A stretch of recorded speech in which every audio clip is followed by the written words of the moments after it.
பண்டைய காலங்களில் கட்டப்பட்ட கோவில்கள் அதிக பிரமிப்பையும் ஆச்சரியத்தையும் கொண்டுள்ளது. அந்த வகையில் வரலாற்று சிறப்புமிக்க மற்றும் பல மர்மங்களை கொண்ட கோனார் சூரிய கோவிலை பற்றி தெரியுமா உங்களுக்கு? இந்த கோவில் இந்தியாவில் உள்ள ஒடிசா மாநிலத்தில் பூரியில் அமைந்துள்ளது. இந்த கோவில் தான் சூரியனுக்காக அமைக்கப்பட்ட முதல் கோவிலாகும். கோவில் சிவப்பு மணற்பாறைகளாலும் கருப்பு கிரானைட் கற்களாலும் கட்டப்பட்டது. கொனார்க் சூரிய கோயில் கோயிலின் முழு அமைப்பும் கோடலைட் பாறையால் கட்டப்பட்டுள்ளது. இந்த கோவில் வெளிப்புற அமைப்பானது ஒரு தேர் போன்று அமைக்கப்பட்டுள்ளது. புராணங்களின்படி சூரிய பகவான் 7 குதிரைகள் பூட்டி 24 சக்கரங்களை கொண்ட தேரில் எழுந்தருவது போல் இந்த கோவில் உருவாக்கப்பட்டுள்ளது.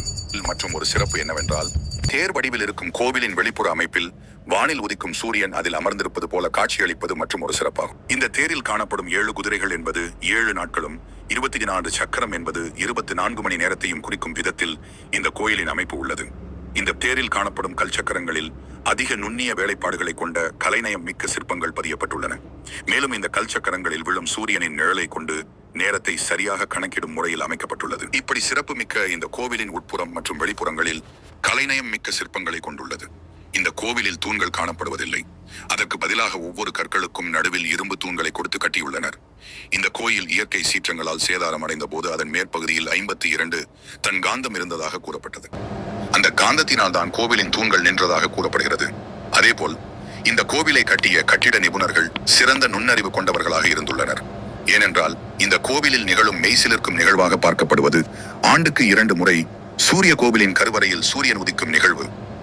ஆண்டுக்கு 2 முறை மட்டுமே நிகழும் ஒரு அற்புத நிகழ்வாகும். இது பண்டைய கால வானியல் அறிவில் நம் முன்னோர்கள் அதிகம் தேர்ச்சி பெற்றதை காட்டுகிறது.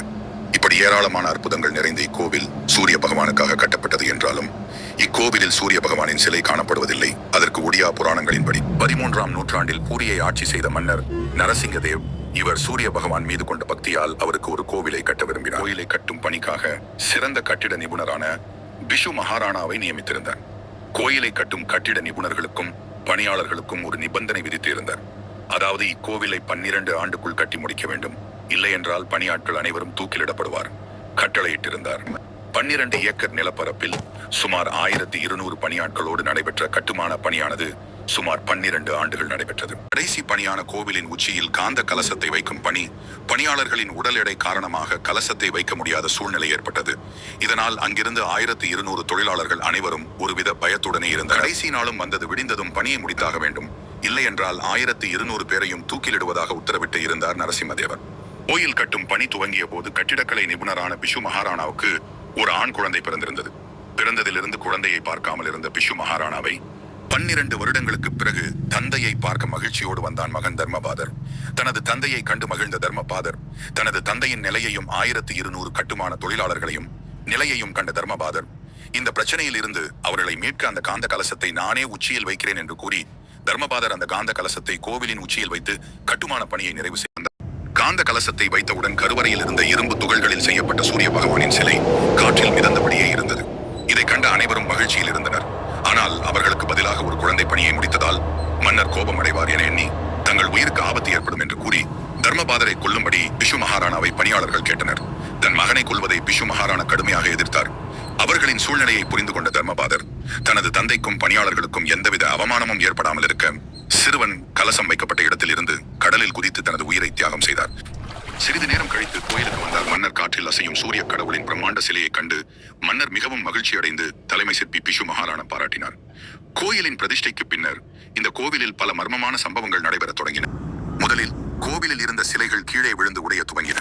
பின்னர் கோவிலில் இருந்து பல கற்கள் விழத் தொடங்கின.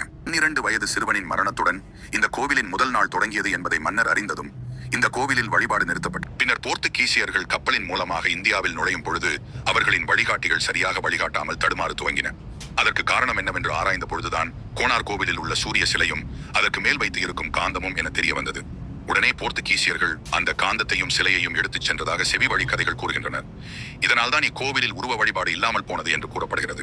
இப்போது இந்தியாவில் இருக்கும் இந்த சூரிய கோவில் சிறந்த சுற்றுலா தலமாக மாறியுள்ளது. என் கோயிலை பெருமைப்படுத்தும் விதமாக நம் உபயோகப்படுத்தும் 10 ரூபாய் நோட்டு பின்புறம் இந்த கோவிலின் கல்சக்கரம் சின்னம் பதியப்பட்டுள்ளது. மேலும் யுனெஸ்கோ இந்த கோவிலை உலக பாரம்பரிய தளமாக அறிவித்தது.